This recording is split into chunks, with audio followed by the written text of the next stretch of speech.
At mga kapuso, nandito pa rin tayo sa Correctional Institution for Women sa Mandaluyong kung saan dakong alas 7 kanina ay dumating nga po dito si Mary Jane Veloso at ang kanyang convoy kasama ang ibang mga kawani ng gobyerno, NBI, DFA at DOJ. Nakausap natin saglit si Assistant Secretary Miko Clavano at ayon sa kanya alas 9 ay umaga itinakda ang press conference dito sa Correctional kung saan niya harap po si Mary Jane Veloso. Pero bukod po dyan ay matipid pa sa detalye ang mga kawani ng pamahalaan at medyo mahigpit din ang seguridad. Sa katunayan, nakausad tayo dun sa loob pero hinarangan din agad-agad ng mga kawani ng Bucor ang gate at wala tayong ibang nakita bukod dun sa pagbabasa sa sasakyan ng mga nasa convoy. Di rin natin nasilip personal si Mary Jane Veloso. Nakausap din natin si Asek Clavano tungkol sa napag-usapan nyo rin kanina, Susan, na ni Yusek Andres tungkol sa executive clemency.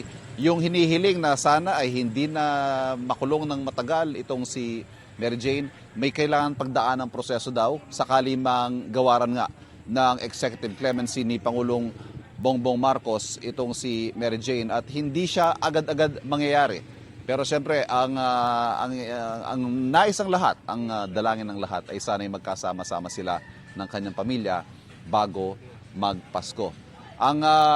Bukod po dyan, ang mabibigay lamang namin na update sa inyo ay ang patuloy pa rin po na mahigpit na seguridad na ipinatutupad dito sa Correctional Institution for Women kung saan nandito na nga po si Mary Jane Veloso.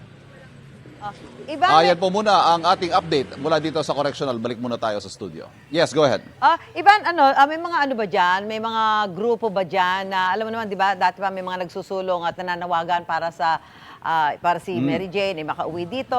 May mga nakita ka ba dyan sa paligid ng correctional na sumalubong at nagbabantay din dito sa mga magiging development sa kaso ni Mary Jane Veloso?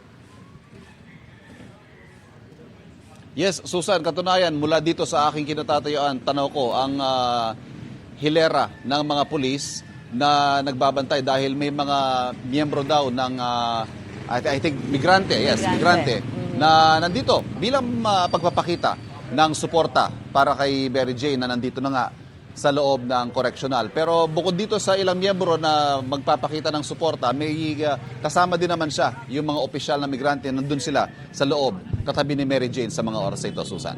Maraming salamat, Ivan Mayrina.